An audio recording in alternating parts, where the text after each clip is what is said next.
This is the Biz News Podcast, one-on-one conversations with experts in business and personal development. Let's face it, middle managers have it tough. They get caught between, well, just about everything. Middle managers are directing the work and they're also performing work. And the dual nature of these roles can be challenging even on a good day. Jeff Sigel says he has answers tested in companies of all sizes that create better work environments and more fulfilling careers for middle managers. He shares some of those ideas in this episode of Bizgnus Interviews. Middle managers are sort of like bologna. They're caught between two slices of bread and they never get above or sink below. What a horrible existence it is. What lifeline can you throw to them? Well, I think for me, what I've found is that middle managers often find their jobs so difficult because they don't really understand that their role is actually three different roles at the same time. So what I mean by that is, you start out and you become a middle manager, usually because you are a great doer of something. You are a great accountant, you're a great computer programmer, you're a great marketer, whatever it is. And so people go, oh, you're great at this, so let's promote you and you can manage people doing it. And I think what I find is most people find that job so hard because nobody ever explains to them that leading other people is actually now part of their job, and B, a different job than doing. And then the second piece is, or the third role beyond doer is really this role of influencer. You now also have to influence people who you don't report to and who don't report to you to sort of, essentially smooth the path for the folks on your team. And so what I find is people really struggle to understand that their role is now changed.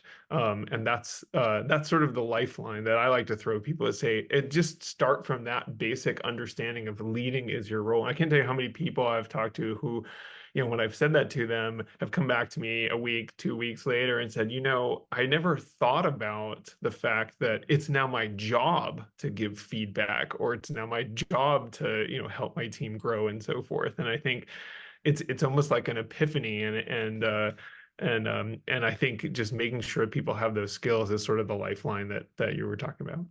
You mentioned that third role of influencer. Mhm. Would you expand on that, please?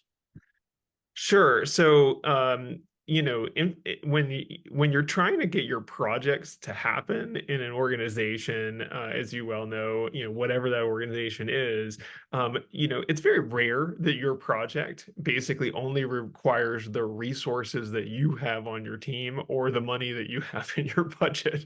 And so the goal, so you have to get people on board with whatever it is that you are interested in accomplishing.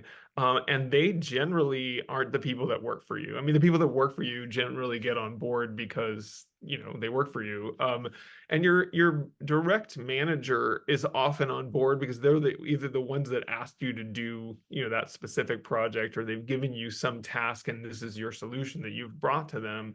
The real issue is, how do you get all the other people around the organization? How do you get them on board with your idea? And I think that, the first piece of it is you have to have a vision for what you're trying to accomplish. People want to know why you want to do something. The second thing is that people want to know is, what's in it for me?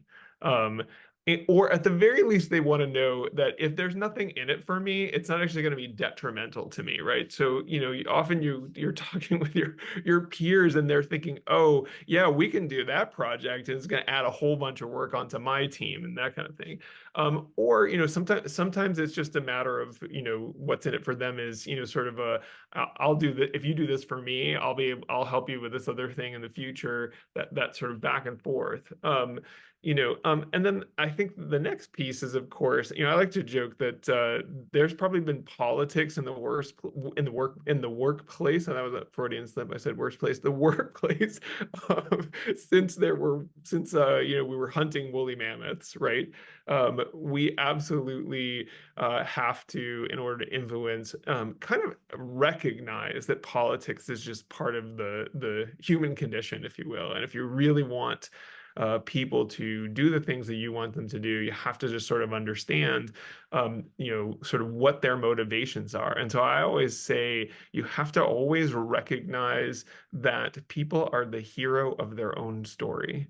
And if you can get into that mindset of this person is the hero of their story, then your job is to figure out, how do I support them? How can I be a supporting character? Because if you're not a supporting character, there's really only one other option, which is you're the villain, and then they will work against you. And so to me, that's what I mean by influencing, is really understanding the sort of the human element, the human side of the psychology and all those kinds of things. You really want the director of the spear sharpening department to be on your side. Yes, especially if he's behind you. So Yeah, come to think of it, yes. You mentioned a word earlier that often gets interchanged with managing, and that Mhm. is Yeah. leadership. What's the difference in your mind between a good manager and a good leader? Sure. So, I mean, to me, I think manager is a sort of broad uh, term that refers to sort of a title or a set of activities that you are responsible for getting done.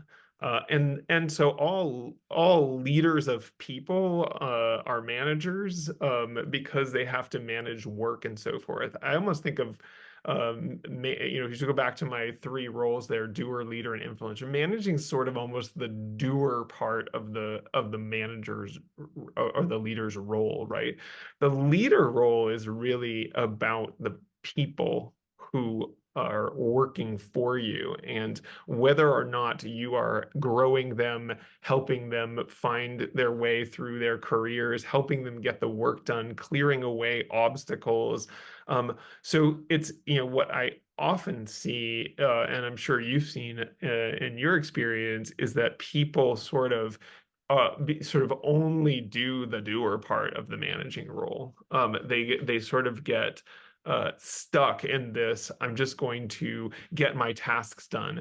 And then when they have people reporting to them, they try to do through those other people. And doing through those other people, sort of, you do this, you do that, you do this. It works to a point. But if you really want to grow a company, whether it's a small company or a large company, if you really want to grow that company, you're going to have to actually get people to lead and sort of tap into all the brains of all those other people, not just there's a great analogy. I don't know if you've ever read a book called Multipliers by Liz Wiseman. Terrific book. But she has this great analogy she talks about multipliers, who are leaders who are able to really get the most out of their team. And then she talks about diminishers, who are people who really, sort of don't get a lot out of their team. They kind of hold their teams back and so forth. And her analogy for a diminisher is one brain with many hands. And it's a great analogy in my mind for what often happens with managers if they aren't sort of trained and don't have that mindset that I need to grow and get the most out of my team.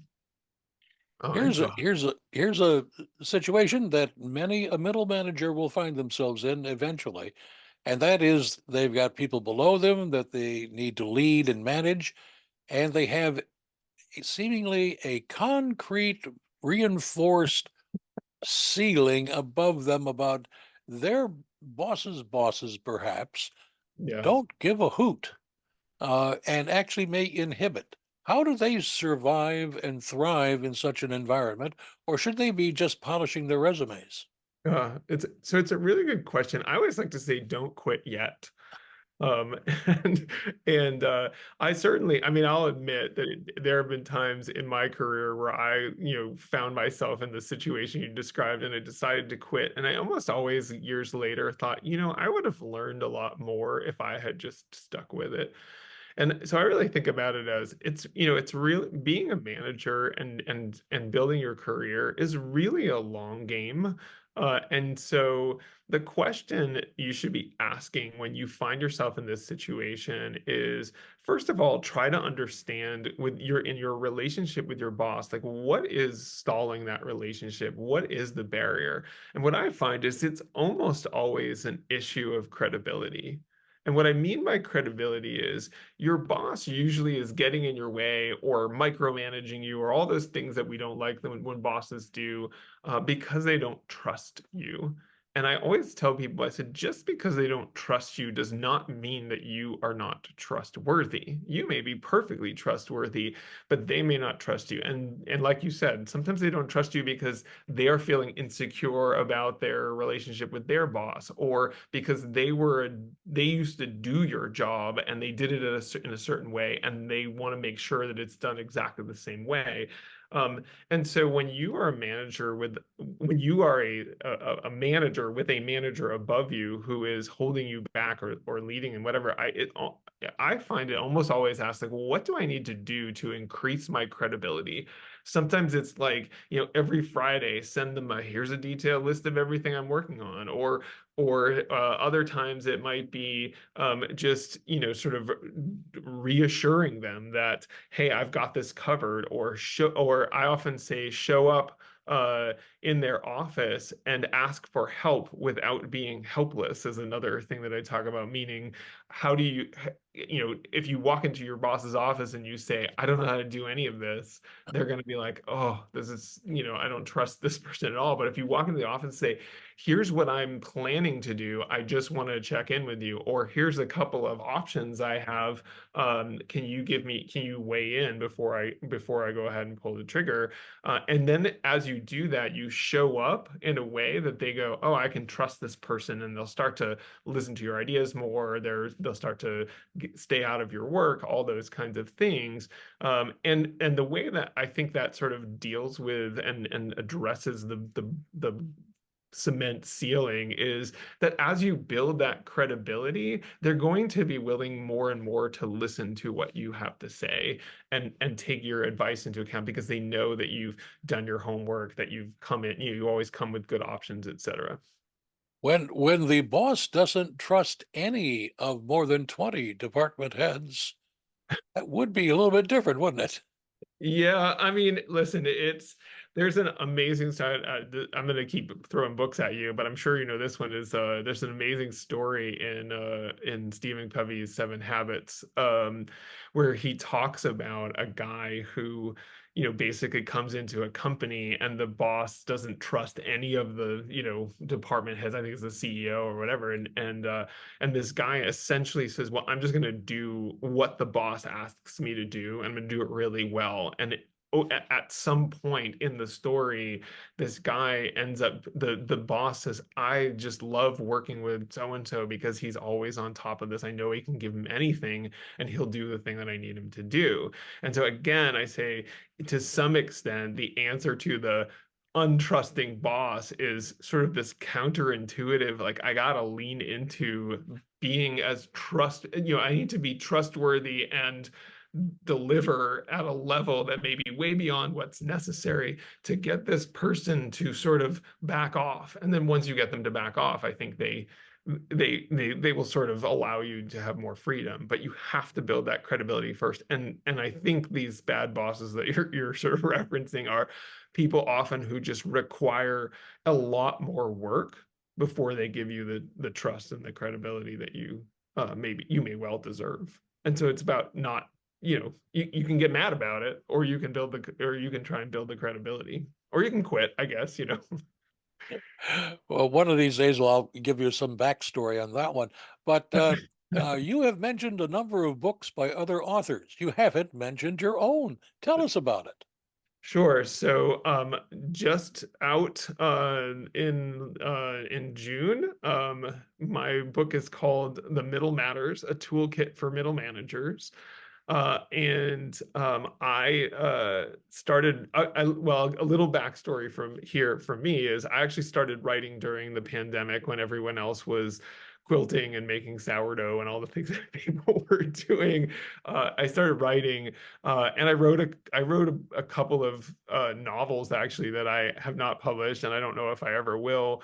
But when I made a shift in my career back in the fall and sort of left the corporate roles to go do my own thing, I thought I'm going to write a book, and I really love this topic of middle managers. I was kind of like a one of the people that the HR folk, I was one of the non-HR people that HR people would go to and say, "Hey, can you do a class on building trust with your team, or can you do a class on how to use strategy when you're a manager and so forth?"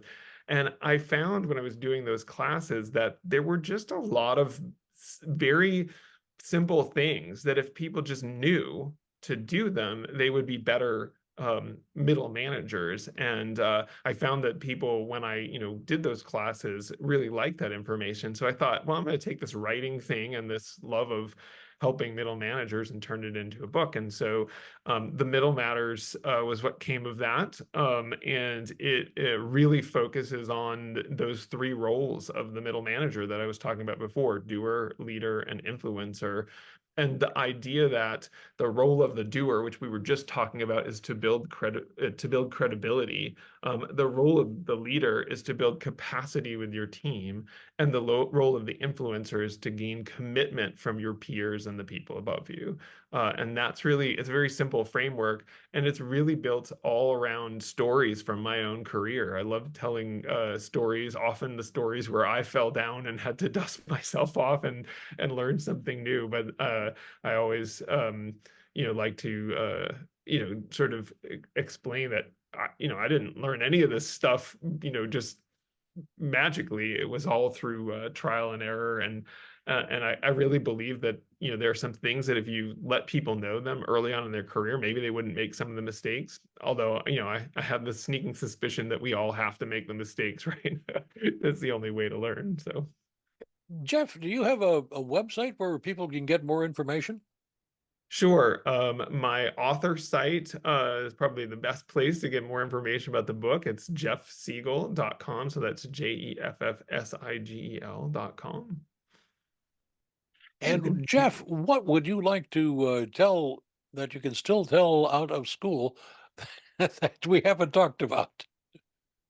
sure. Well, it's been really interesting, I guess. I'd say as I've been talking to people who have left their corporate roles to do other things. I've talked to so many people over the last um, probably 8, 12 months or so, who have either changed roles or left their roles or have left the corporate environment. And it's so interesting to talk to people.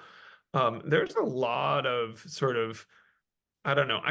A friend of mine called it corporate PTSD out there, of people feeling um, sort of this anxiety and frustration of like, I couldn't figure out how to sort of navigate these challenging roles, and these challenging environments and the politics and so forth, and sort of a sense of frustration. And so, for me, I was really, we were talking about the book, is I was really motivated to say, how do you make people's experiences in their roles better? And how do you give them tools so that they don't end up leaving their roles later and feeling like, wow, that was just a really painful experience.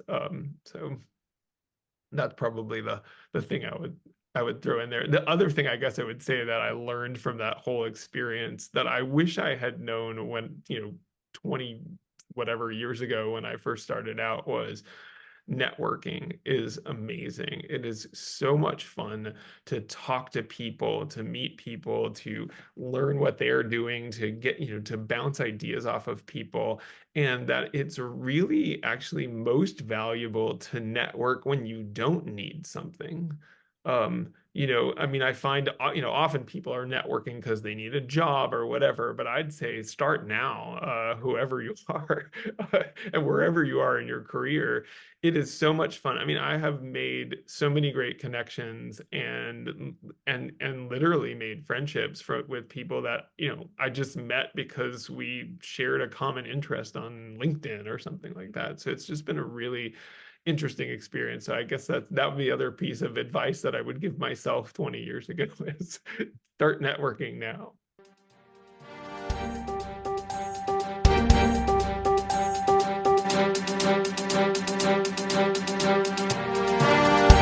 You've been listening to the Biz News Podcast. We welcome your input. Send your email to editor@bizgnus.com. That's BIZGNUS.com. Thanks for listening.